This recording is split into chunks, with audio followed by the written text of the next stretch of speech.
ओडिशारे हेबो जलपथर विकास कार्यकारी हेबो नेशनल वाटरवे 5। ओडिशार खनिज संपद भरपूर अंचल को जोड़िबो जलमार्ग। तालचेर अनुगुल कलिंगनगर को जोड़िबो जलमार्ग। पारादीप एवं धामरा सहित खनिज संपद अंचल जोड़ी हेबो। ओडिशार खनिज संपद अंचल को जोड़िबो राष्ट्रीय जलमार्ग 5। या द्वारा माल परिवहन सस्ता हेबो एवं प्रदूषण मध्य कमिबो। नेशनल वाटरवे 5 NW5 होउछि पूर्व भारतर एक प्रमुख जलपथ जहाँ मुख्यतः ओडिशा दे गति करुछि।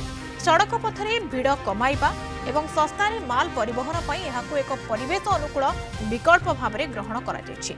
एहाकु 2008 मसिहा नवेम्बर 25 रे जातीय जलपथ भाबरे घोषणा करा जायतिला। एहार समुदाय लंब प्राय 623 किलोमीटर जहाँ ब्राह्मणी नदी, माताई नदी एवं महानदी डेल्टा दे पारादीप और धामरा बंदर को संजोग करुछि।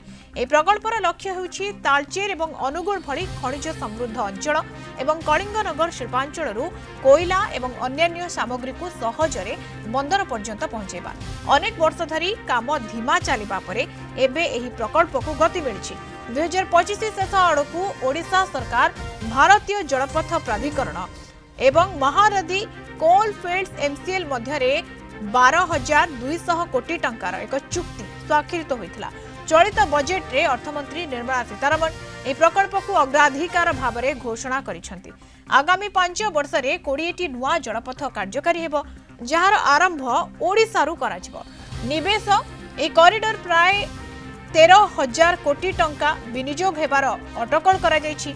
2032 सुधा एहा माध्यमरे 10 नियुत टन माल परिवहन करने को लक्ष्य रखा जायछि।